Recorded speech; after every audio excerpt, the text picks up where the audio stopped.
When the histories of Boris Johnson's time in Downing Street are written, much of his legacy will hinge on his handling of the pandemic, of course. Today, at the COVID inquiry, he tried to limit the damage to his reputation. He admitted he should have twigged much sooner the extent of the crisis. But he claimed the scientific predictions underestimated it too. On the so-called toxic atmosphere in Downing Street, that is just what happens in politics, he said, especially among super-confident, egotistical people who externalise the crushing anxiety of the crisis by criticising others. Quite the explanation. Mr Johnson appeared close to tears, though, when describing 2020 as a tragic, tragic year.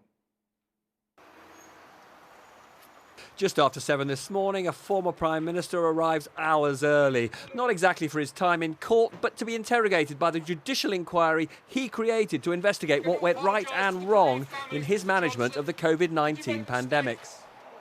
I swear by Almighty God that the evidence I shall give shall be the truth, the whole truth, and nothing but the truth.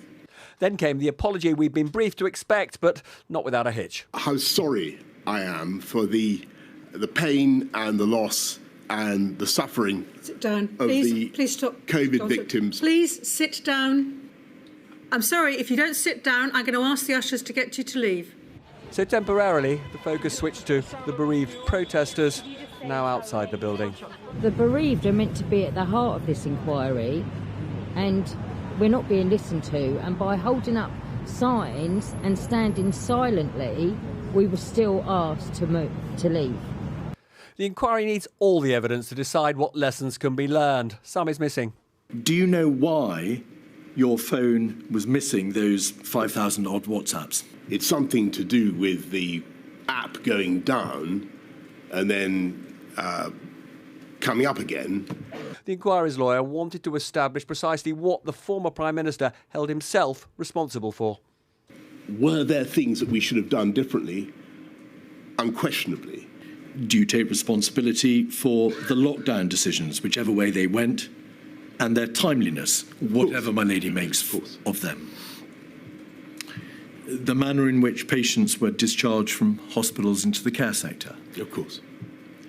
The explosion of the virus within the residential care sector? Yes. The general speed at which the restrictions were eased? Yes. On the first of 2 days of Boris Johnson's appearance, the big question was why the government did so little before March 2020 to protect us from the virus that was surging towards us from January onwards from China. In that period, January really to the end of February, towards the end of February, COVID was pretty much like a cloud on the horizon, no bigger than a man's hand. And you didn't know whether it was going to turn into a typhoon or not. And I certainly didn't. I was unsure. Then he was asked about all those civil servants and advisers who've been saying the government was incompetent. Your own chief advisor, Mr Cummings, described on the 4th of May something the government had done as being the best success of the whole criminally incompetent government performance. How could that be a good thing? If we'd had a load of WhatsApps saying, aren't we doing brilliantly, folks? Isn't this going well? I think your criticisms might have been, frankly, even more pungent. Your own private secretary, Imran Shafi, recorded in his notebook that on Thursday, the 19th of March, you said, we're killing the patient to tackle the tumour, large people who will die. Why are we destroying everything for people who will die anyway soon? Bed blockers.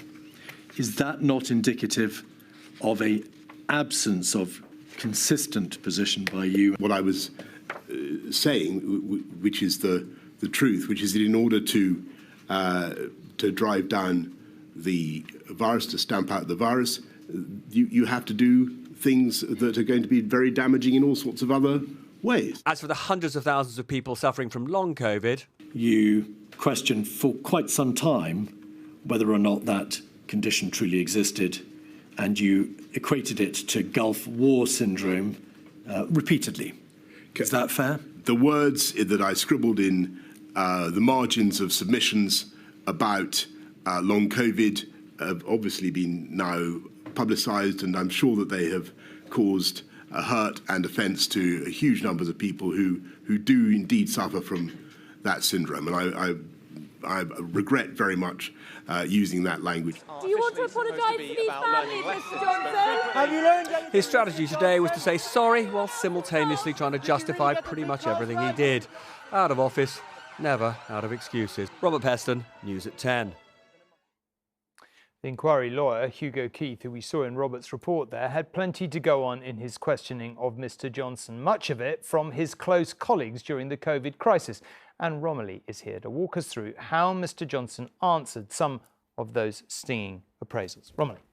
Tom, Boris Johnson's had plenty of time to think about his defence, and he was certainly a Prime Minister facing an unprecedented situation under enormous pressure, imposing unthinkable restrictions on all of our lives. However, he also presided over an operation that's been shown in a very unforgiving light.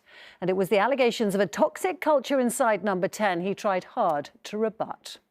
I would submit that any powerful and effective government has, and I think of the Thatcher government or the Blair government, has a lot of challenging and competing characters whose views about each other might not be fit to print, but who get an awful lot done. So let's have a look at the evidence to the contrary. Members of his own inner circle wrote at the time, "I've never seen a bunch of people less well equipped to run a country." That was his cabinet secretary. Dominic Cummings had regular tirades. "It will certainly be a cock-up," he wrote. "It will be far from the worst of our cock-ups over the past 8 weeks." More importantly, did this have an effect on the ability to govern effectively? Well, according to Mr Case, it was so bad people didn't want to work there. Lots of the top drawer people I'd asked to refuse to come because of the toxic reputation of the operation, he wrote. And another senior civil servant said it even had an impact on policy. I felt that this particular set of attitudes and behaviours was getting in the way of that. What about the big decisions Boris Johnson had to make? He admitted the government was slow to react initially, but also had this surprising admission about the effectiveness of lockdown restrictions. I find it difficult to quantify the impact that those measures had. The evidence from scientists at the inquiry has been that all the lockdowns should have happened with more urgency. The most important lesson, according to Sir Patrick Vallance, was that you had to go earlier than you would like, harder than you would like, and broader than you would like. Perhaps the most important strand of Mr Johnson's defence was this. A few months ago, you produced a slide saying that the UK was, I think, second only to Italy for excess deaths. Correct. That's not, to the best of my knowledge, the case. The evidence that I've seen suggests that we were well down the European table.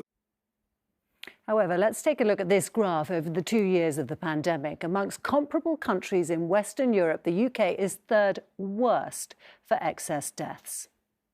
We definitely could have done better. And we know that there are things that happened. There's so many older people died. They're putting hospital patients back into care homes, completely the lack of testing until it was set up properly, rather late, and the delays in getting people to change their behaviour.